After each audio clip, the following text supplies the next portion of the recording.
Okay, Holly Cooper here with the man with the Midas touch, Nile Rodgers. How are you enjoying the north of England? It's pretty amazing. Tonight's crowd was awesome. I couldn't believe it. And the explosion back with Chic, it has been absolutely phenomenal with Glastonbury, and every gig you do is just the biggest experience for the audience ever. Did you expect this? On some level, you do, because we just try and do the best job we can. So you don't expect to do your best and then have people not like it. That would really be Gutting. That would hurt.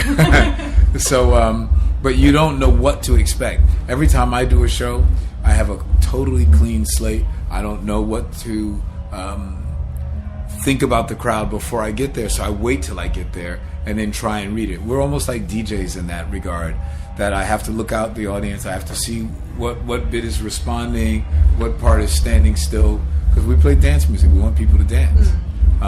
Thank God we actually had sound problems at the beginning, which kept us on stage a little longer than we wanted to prior to performing, so the audience got a chance to bond with us. Maybe they felt a little sorry for us, because it was like they could see we were having problems, but then once the crew got everything together, it sounded brilliant to me. So, is that one thing you'd say then, to never anticipate an audience? I'm sorry? Is that one thing you'd say, to never anticipate an audience? No, I don't give advice. That's just me. Because if you go into a show and you expect to do well and things aren't going well, you're going to be very depressed. I never get depressed. If we do poorly, it happens every now and then, but if we do poorly, our motto is shame on that audience tomorrow, because we're going to kill them. It's like, we're going to make up for what we did to these guys tonight. Yeah. We're going to make it up on you tomorrow. They're going to have sore feet. Yeah, and that's been our philosophy ever since we started this organization. It's never changed. No. Whenever we've had a bad show, the very next day, it's like a killer show. Yeah, brilliant. And you started off as like a session musician for some really huge names.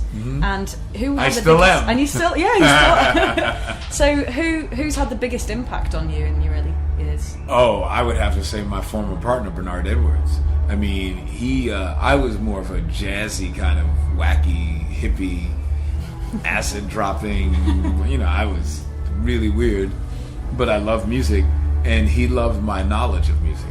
And when we got together to play, there was something magical about working with him, and he just sort of tutored me. He wanted me to be commercial, and he taught me how to take what he saw as vast musical knowledge and channel it into, focus it. And what's been great about my career is when you hear us play all these songs and you realize that they don't exactly sound alike. I mean, Upside Down is completely unique, and I'm Coming Out is completely unique, and We Are Family doesn't sound like Good Times, and it doesn't sound like Le Freak. And I think that's why, from an audience member, sometimes people wouldn't have necessarily thought that's a Nile Rodgers track, and they've known kind of Madonna or Diana Ross, and then all of a sudden you play Duran Duran, and they're like, oh my god, and this one, and then this one. It's really cool, because you kind of did pretty much found the music of the 80s. Everyone had their most successful hits with you, and it's amazing that you're the common link, but people wouldn't necessarily connect the dots. It's brilliant. Absolutely. And I loved the Rapper's Delight that you do. Chic must be one of the most sampled dance bands ever. What are your favourites?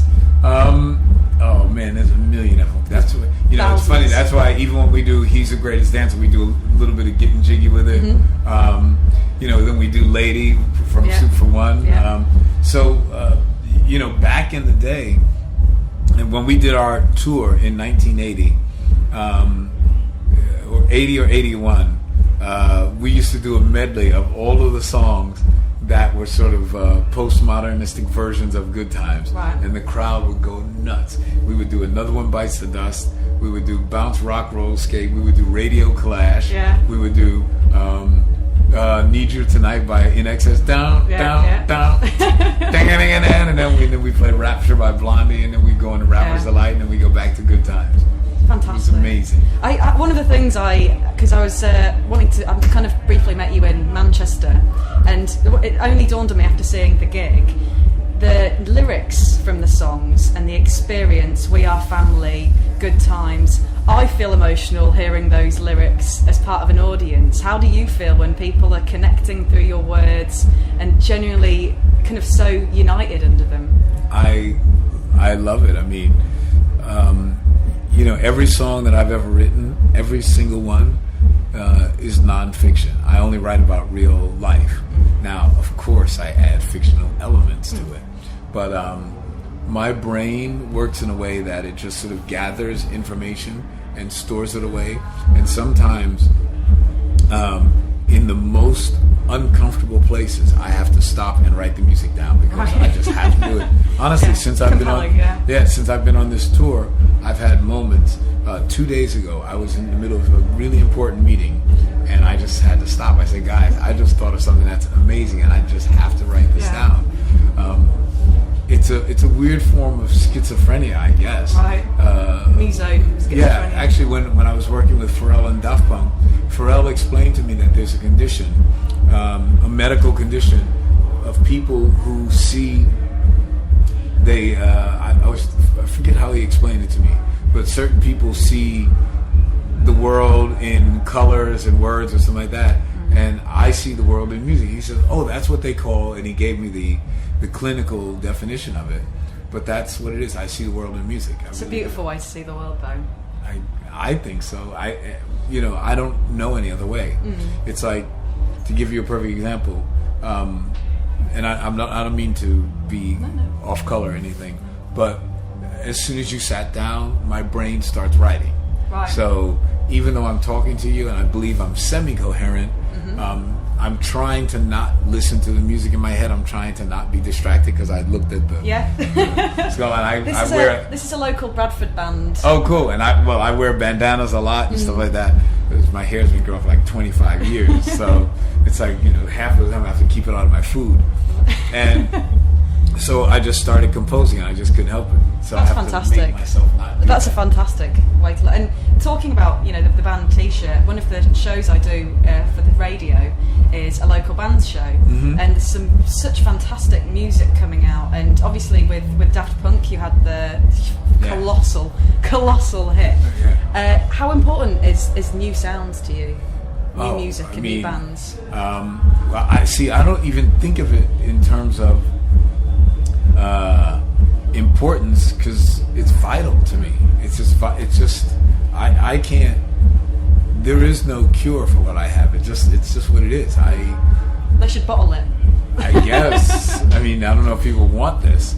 I can't help myself. I do music all the time.